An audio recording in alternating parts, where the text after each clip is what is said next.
Grade 5's another immigration story. You'll notice a few things different about this. You're comparing these stories, of course. This one has a much more contemporary feel. It also involves, I imagine, I think these are refugees from Somalia, so originally from Africa, so a completely different story than some of the other ones that we've been listening to. It's called The Color of Home. The Color of Home by Mary Hoffman, illustrated by Karin, Littlewood. And it gives us a couple of words at the beginning. The Quran, which is the sacred book of Islam people. So Muslims believe that to be the word of God. And then a hijab, it's called in this one, hijab, traditional head covering for Muslim women. So two things that they want us to know before we read the story. Little boy loving a cat. We have a new boy joining us at school today, said Miss Kelly. He's called Hassan. He's from Somalia. I want you to make him feel at home. But the classroom did not feel like home to Hassan at all. In his real home, he had lessons out of doors from early in the morning until the sun got too hot at midday. Here, he had to stay indoors, except in the middle of the day when he shivered outside in the damp playground. The children were friendly. They smiled at Hassan, and one of the boys kicked a football towards him. But he didn't understand anything anyone said, only his name and hello and toilet. It was so tiring remembering even a few English words. After lunch, which Hassan didn't eat because he didn't know what it was, Miss Kelly gave all the children big sheets of gritty gray paper and pinned them to the easels. She gave Hassan paintbrushes and a pot of water and showed him where all the colors were.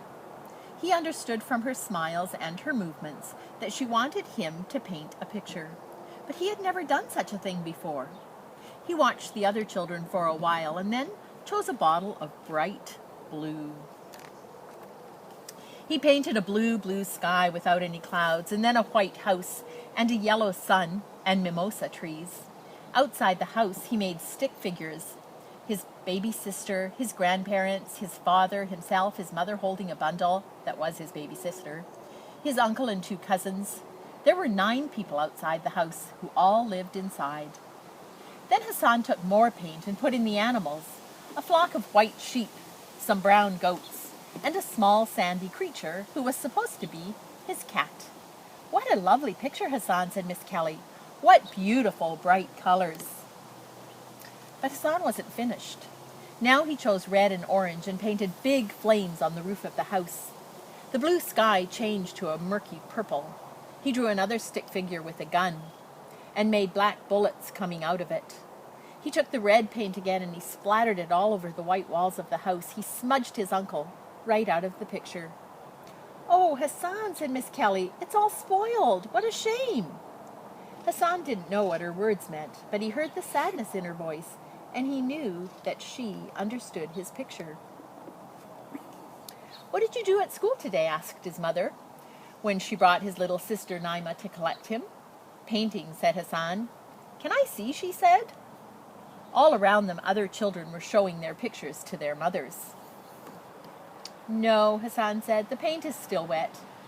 He didn't want his mother to be sad. You can see it tomorrow, he said. The next day, Hassan wanted to tell Miss Kelly that he must make a new picture. But she had someone with her, a Somali lady, wearing a black hijab like his mother's. Only she also wore jeans and a black leather jacket, like a Western woman. Hello, Hassan, said the woman, and then she began to speak to him in Somali. I'm Fella. I've come to translate for you and to help with your English. Miss Kelly thought you might want to tell us about your picture. So another teacher taught the rest of the class math, and Hassan sat in the reading corner with Fella and Miss Kelly and his picture. That's my house in Somalia, he said, looking at Fella, who put his words into English. And that's my cat Musa, who we had to leave behind. And who is this? Asked Miss Kelly, pointing to the smudge near the red splashes. That's my Uncle Ahmed, said Hassan, and then told them the whole story about the noise and the flames and the bullets and the awful smell of burning and blood. When the soldiers came, I hid under the bed in my cousin's room. I didn't know what happened to my uncle until later. My father came and fetched me from under the bed and said we were leaving. We all went straight away except my uncle. We had no luggage, only my father's prayer mat and the Quran hidden in Naima's bag of nappies. I wanted to take Musa, my cat, but my mother said we must save ourselves and not animals. I cried then, not for my uncle, but for Musa. We went on a big ship from Mogadishu to Mombasa. Then we lived in a camp for a very long time. Naima learned to walk there. It was cold at night and my mother had to queue up for our food. People stole things and all my mom's gold jewelry disappeared. But I think that was because we bought tickets to England. My cousins and grandparents stayed behind. I was frightened when I saw the plane we were going to fly in. I thought it was going to have bombs on it. The journey was so long, but I wasn't happy when it was over. Our new country was all cold and gray, and the flat we live in is gray too, with brown furniture. We seem to have left all the colors behind in Somalia. They're flying to the UK, to Great Britain. Hassan talked for an hour and then he ran out of words, even in Somali. When he finished, Miss Kelly had tears in her eyes. "Tell her I want to make another picture," Hassan said to Fela, "for my mother." And then he played football with the friendly boy, who pointed to himself and said, "Jake." That afternoon, Hassan painted a new picture. It had a blue sky. It had a white house and yellow mimosa. But this time there were no people, just sheep and goats and Musa the cat with his long, spindly legs. There were no bullets or flames. By going home time, the painting was dry. "It's beautiful," said Hassan's mother. "It's our home in Somalia," said Hassan. "I know," said his mother. "We'll put it on the wall of our new home here in England." "Let me push, Naima," said Hassan, and he walked home, pushing his little sister in the pushchair.